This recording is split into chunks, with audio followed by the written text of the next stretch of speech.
Salam değerli izləyicilər, Azərbaycan Muay Thai Federasiyasının prezidenti 9 qat dünya çempionu Araz Musayevin Türkiyədə vurulmasının təfərrüatı və hücumun görüntüləri yayılıb ekranlarınızda görürsünüz. Biraz sonra səsli görüntülər də diqqətinizə çatdırılacaq.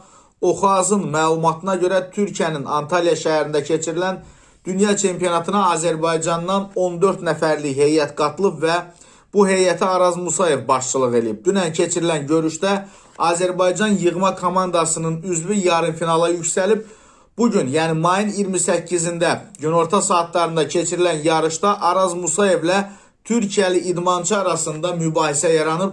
Arenada yaranmış mübahisə çempionatın təşkilatçıları tərəfindən yatırılıb və turnir davam edib. Nahar fasiləsində Türkiyəli nümayəndə heyətinin rəhbəri ilə Araz Musayev mübahisə edib, amma biz onları Bakıda belə qarşılamırıq, nə də bıçaqlamırıq. Və onlar arenanın binasından kənara çıxıb küçədə yenidən dalaşmağa başlayıblar.